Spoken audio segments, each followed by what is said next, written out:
Chess is based on known strategic principles and imbalances and tactical themes. In this video, I'm going to be showing you a unique system I came up with years ago that enabled me to start beating experts in tournament play. It's white to move. Pause the video and think of what move you would make as white here. Okay, there are two kinds of evaluations you make on a chessboard. One is strategic and the other is tactical. In this video, I'm just going to cover the tactical evaluation, and in later videos, I'll be showing you how to analyze a position strategically. Safety is your first consideration in chess. So before you make your move, you have to first see what your opponent can do to you. So the same evaluation you make offensively is the one you're also going to use defensively. The first thing you look at is king safety and king mobility. So you look for all checks, including sacrificial checks. Then you look at all the other forcing moves, which include all attacks on the queen, attacks on undefended pieces, all captures, all trades, including sacrificial ones, all pins. If you don't know what pins are, go look at the videos on the 12 tactical themes. You look for all possibilities of lower ranked pieces attacking higher ranked pieces, like pawns attacking a piece or knights and bishops attacking a rook. And you look for potential passed pawns. These are all the forcing moves of chess, because after checkmate, controlling your opponent is your most important goal. That's called having the initiative in chess. It keeps your opponent on the defensive. Okay, so let's look at what black can do to us in one move. Can he check us? Well, I only see one. The queen can check us here, but it's not a very useful check. The bishop can take it, or even the king can take it. Can he attack our queen? Yes, I see an attack here with the knight, and here as well. This rook could attack the queen here, and the queen could attack the queen here, although the pawn could just capture either one of them. You have to allow your mind to look at all instances of checks and attacks on pieces and pawns, even sacrificial ones, because that's where you'll find some great opportunities. And that's how brilliancies are found as well. I don't see any undefended pieces in the white camp, or little guys harassing big guys other than the knight attacking the queen here, or any captures or trades other than the queen taking this pawn. And passed pawns aren't an issue right now. It's actually 3 against 3 on both sides. Now let's look at what white can do to the black side. Let's first look at the king's mobility and safety. Okay, so the king is here, and his mobility is restricted by this bishop. You see, he can't go to either of these dark squares. You keep that in mind. Next, you look at all checks in one move. And remember, that includes sacrificial checks. So, did you see queen takes pawn here? That's a check. Of course, the pawn could take the queen.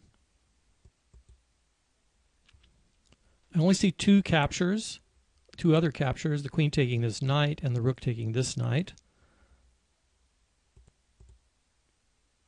both of which look like pretty bad sacrifices. Now I'm going to show you the secret to my discovery, which I called the 6 power moves of chess. You not only look for checks in one move, including sacrificial checks, but you look for checks in 2 moves. So pause the video and look for checks in 2 moves. Okay, there is rook takes knight, and if he doesn't take the rook back, then you can have the rook capture here. But the one we're looking at is bishop here, and bishop taking this pawn. So that's actually check in 2 moves. But of course, the pawn could take the bishop here, or the king could take the bishop after it captures the pawn. Wouldn't it be great, though, if this pawn weren't here?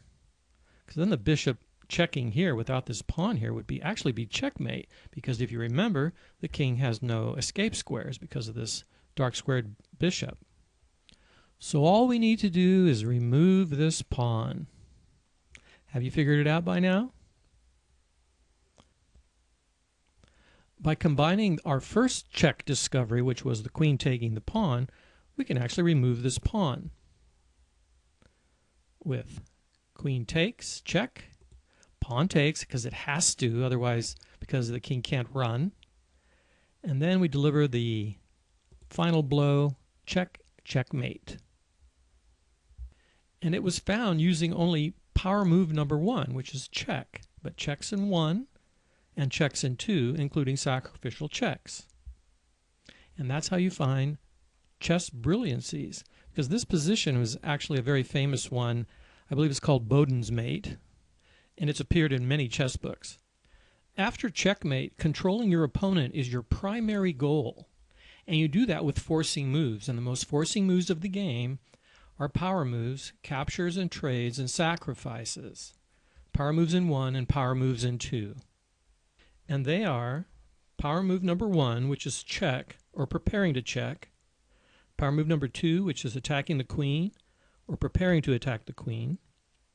Power move number 3, attacking undefended pieces, or preparing to do so.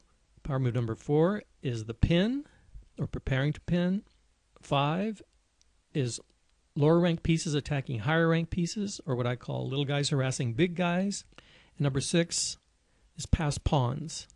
When you go over games of masters and grandmasters, you'll see that almost all of their moves are some kind of a threat, and ideally a double threat. I call it the principle of continuous tension. And it's not just tactical. So later when I show you the strategic breakdown of how to analyze a board positionally, you'll see that they're also making positional threats. But you need to do it with force to keep your opponent on the defensive. Otherwise, he's going to try and steal the initiative from you and put you on the defensive.